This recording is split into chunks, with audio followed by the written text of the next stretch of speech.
De nos jours, nos smartphones sont de vrais petits bijoux de technologie et de nano-conception. C'est ce qui explique en partie leur prix élevé. Peu importe le prix, ces téléphones intelligents nous servent à peu près à tout.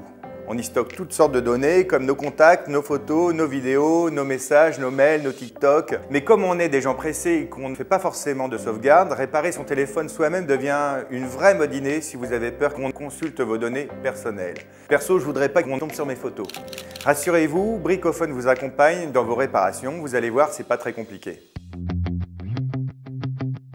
En matière de téléphone, on a forcément nos chouchous, Android, iOS. Ce qui ne varie pas, c'est la cherté du téléphone. Les prix varient de 300 à 2000 €. À ce tarif-là, on n'a pas vraiment envie d'en changer tous les ans, c'est vrai. Et puis tant qu'il fonctionne, autant le garder. Enfin, il fonctionne, l'écran est pété de partout, on a du brise-verre partout sur la joue, moi j'en ai dans la barbe. C'est vrai que c'est pas de bol, le téléphone il tombe toujours du côté vitre, comme les tartines qui tombent côté confiture. Côté batterie, c'est pas mieux, elle se décharge en 23 minutes chrono. Bref, qui dit téléphone cher, dit réparation chère. Alors si vous voulez le réparer maintenant et que vous souhaitez économiser la main-d'œuvre, il faut le réparer vous-même. Vous allez vite le constater, réparer un téléphone est très simple. Ce n'est qu'un assemblage d'éléments au moyen de nappes et de vis. La base d'une réparation bien faite, c'est l'organisation. En positionnant convenablement la visserie sur les différents patrons proposés, la réparation n'en sera que plus simple avec nos outils dédiés. L'obsolescence programmée incite aussi à réparer soi-même son téléphone, notamment l'obsolescence technique, dite aussi fonctionnelle ou structurelle.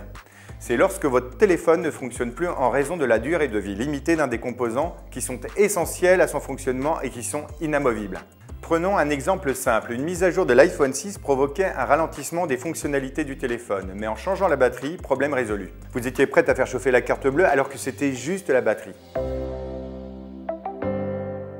Renouveler son smartphone impacte aussi l'environnement, je ne vous l'apprends pas, notamment si vous en changez tous les ans. Le mieux serait de changer les pièces en panne ou cassées. Et ça, c'est être plus éco-responsable. Qu'on soit climato-sceptique ou juste de bonne foi, la production d'un smartphone pollue. La pollution provient de l'extraction des minerais qui servent à la confection des matériaux comme le lithium, le gallium, l'indium, l'arsenic et entraîne la destruction de l'écosystème par la pollution de l'eau aux produits chimiques employés. Le traitement du recyclage d'un appareil complet n'est pas meilleur pour la nature puisque vous y retrouvez les composants issus de l'extraction du début sous une forme transformée, cobalt, cuivre, zinc, étain, aluminium. Et en plus d'impacter l'environnement, cela impacte aussi les populations locales comme par exemple l'extraction de métaux rares dont les gisements se concentrent principalement en Chine et au Congo. L'extraction de l'étain sur l'île de Bangkok en Indonésie est responsable de plus de 65% de la détérioration des forêts et de plus de 70% des récifs coralliens. En somme, l'impact se fait sur tout son cycle de vie et sur tous les continents. Vous l'aurez compris, bichonnez votre smartphone autant que possible. Et s'il est malade, soignez-le.